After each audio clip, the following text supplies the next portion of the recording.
Cash App Borrow gets denied when your account doesn't show consistent activity, your direct deposits aren't strong enough, or your in-app risk profile is flagged as too high for a short-term loan.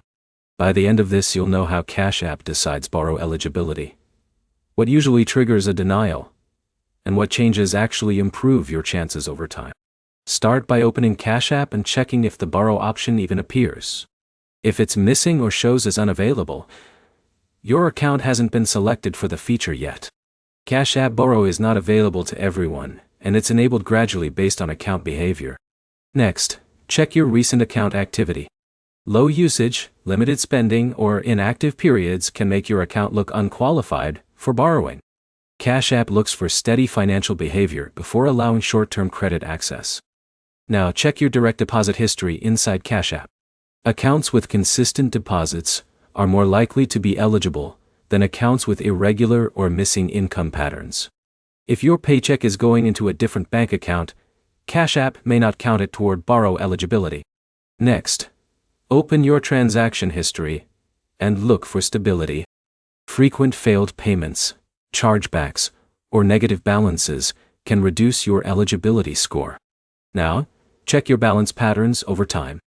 Very low or constantly fluctuating balances can signal higher repayment risk to the system. Next, make sure your app is fully updated. Outdated versions can sometimes delay eligibility updates or hide the borrow option even when it is available. If everything looks correct, log out of Cash App and log back in. That forces a refresh of your account status and eligibility data. If you recently changed phones or bank accounts, your profile may need time to stabilize before borrow becomes available again. Now avoid repeated borrowing attempts right after a denial. Each attempt uses the same risk profile, so nothing changes until your account behavior updates.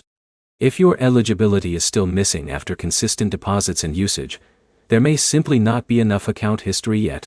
In that case, continued regular use of Cash App is the main factor that improves eligibility over time.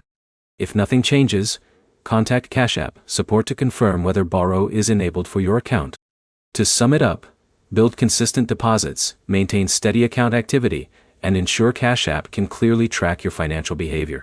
Next, focus on long-term account stability instead of repeated borrow attempts.